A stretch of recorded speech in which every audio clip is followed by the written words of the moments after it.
তার জন্য তার সোনার দাঁতটাকে বিক্রি করে দেয়, যাতে করে সে জুয়া খেলে অনেকগুলো সোনা জিতে কোটিপতি হতে পারে। কিন্তু সে যখন জুয়া খেলতে শুরু করে তখন সে চালাকি করে জিতার জন্য আসল গুটিটাকে সরিয়ে সেখানে একটা নকল গুটি পাল্টে দেয়। এরপর সে সুইচ অন করে তার নকল গুটিটাকে মেরে দেয়, কিন্তু সে তবুও হেরে যায়। কিন্তু ক্যাসিনোর লোকেরা যখন তার গুটিটাকে নিয়ে যাচ্ছিল তখনই বৃদ্ধ মহিলাটা চালাকি করে তার কানের ডিভাইসটাকে অন করে দেয়, যার কারণে তার গুটিটা একটা রোবটে পরিণত হয়ে যায়। এরপর সে ট্রে থেকে নেমে ম্যানেজারের কি কার্ড চুরি করে ডাস্টবিনে ফেলে দেয়, কিন্তু তখনই সেই বৃদ্ধ মহিলাটা ডাস্টবিনের মধ্যে লুকিয়ে সেই কি কার্ডের মাধ্যমে লিফটের মধ্যে ঢুকে যায়। কিন্তু যখনই বৃদ্ধ মহিলাটা তার প্ল্যানটাকে শুরু করে তখনই ম্যানেজার জানতে পারে তার কি কার্ড চুরি হয়ে গেছে।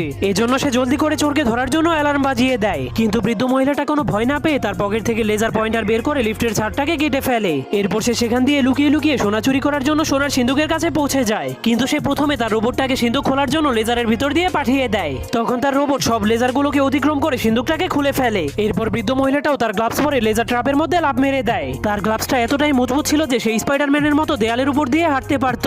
কিন্তু তখনই সিন্ধুকের সকল দরজাগুলো অটোমেটিক ভাবে বন্ধ হতে শুরু করে দেয়, যার কারণে বৃদ্ধ মহিলাটা জলদি করে সোনার লকারের কাছে যেতে শুরু করে দেয়। কিন্তু তখনই সেই ম্যানেজার সেখানে চলে আসার কারণে বৃদ্ধ মহিলাটা ভয় পেয়ে নিচে পড়ে যায়। কিন্তু বৃদ্ধ মহিলাটা তবুও হার মানে না, সে তার হাঁটুর উপরে ব্যথার মলম লাগিয়ে স্লিপ কেটে কেটে শেষ পর্যায়ে সিন্ধুকের মধ্যে ঢুকে যায়। কিন্তু তখনই সেই ম্যানেজার স্লিপ কেটে নিচে পড়ে যায়, কিন্তু সে তার ফিঙ্গারপ্রিন্টের মাধ্যমে সিন্ধুক খোলার পর দেখতে পায় সেখান থেকে কোনো সোনাই চুরি হয়নি, কিন্তু শুধুমাত্র সেই বৃদ্ধ মহিলার সোনার দাঁতটাই চুরি হয়ে গিয়েছিল। কারণ বৃদ্ধ মহিলাটা শুধুমাত্র তার সোনার দাঁতটাকেই চুরি করার জন্য এত পরিশ্রম করেছিল।